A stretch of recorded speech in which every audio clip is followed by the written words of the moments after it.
Hitler reste en embuscade. Le parti nazi va réussir à étendre ses métastases dans toute l'Allemagne, jusqu'à compter près de 170 000 adhérents.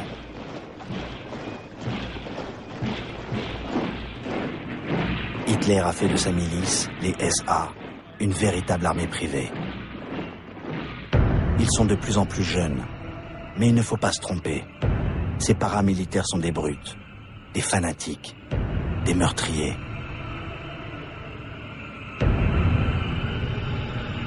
Leur nouvel uniforme, de couleur marron, les fait surnommer les chemises brunes. C'est une imitation des chemises noires de Mussolini qui avaient si bien réussi leur marche sur Rome quelques années plus tôt. Autre code emprunté à Mussolini, le salut romain, le bras tendu accompagné d'un cri rauque. Avec Mussolini, c'était « Viva il Duce ». Avec Hitler, ce sera « Heil Hitler », salut à Hitler.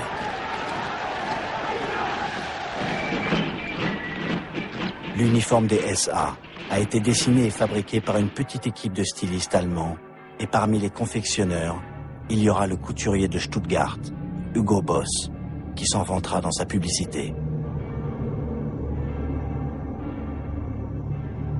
Hugo Boss, membre du parti nazi, fabriquera aussi la terrifiante tenue noire de la SS, la Schutzstaffel, la nouvelle section de protection du Führer, et même l'uniforme de la jeunesse hitlérienne.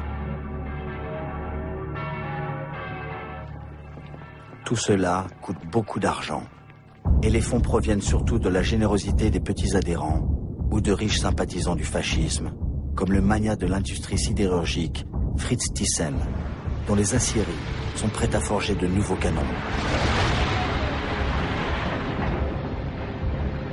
Ou du plus grand constructeur automobile du monde, Henry Ford.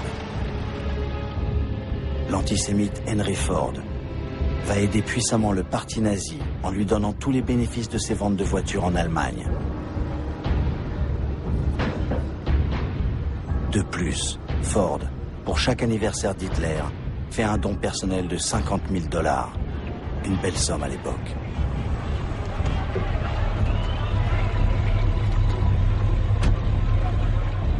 Ford sera le premier étranger décoré par les nazis de l'ordre du Grand Aigle allemand.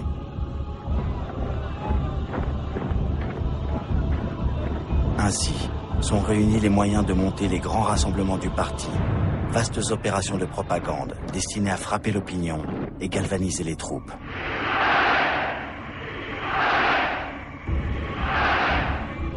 La bannière nazie proclame « Deutschland, erwahre ».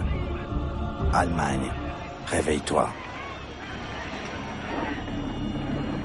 À partir de 1927, Hitler choisit Nuremberg, bastion nazi et centre historique, ville médiévale, décor symbolique wagnérien, qui exalte le lien avec les seigneurs guerriers du Moyen-Âge germanique.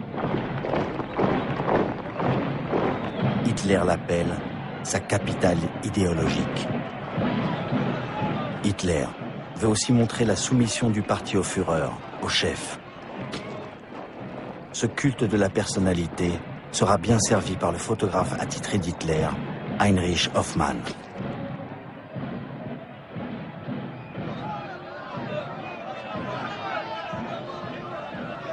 Toujours au centre de l'événement, nazi de la première heure, virtuose du Leica, toujours près de son maître.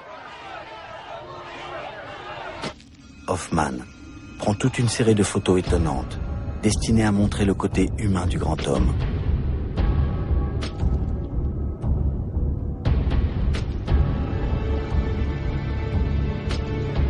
Et séduire l'électorat féminin, tel que se l'imaginent les nazis.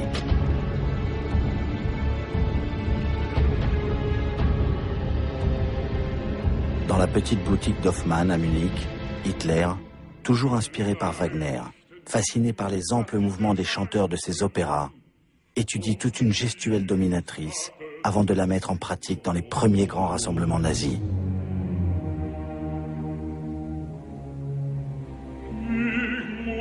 Hitler dit alors « La masse est féminine et stupide.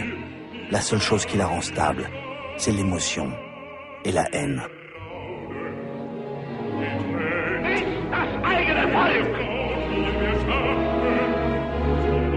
Deutsches Volk, hilf dir selbst! Jeder soll helfen!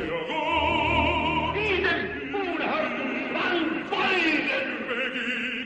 La haine, c'est ce que les SA sèment maintenant dans toute l'Allemagne, à commencer par les quartiers juifs des grandes villes.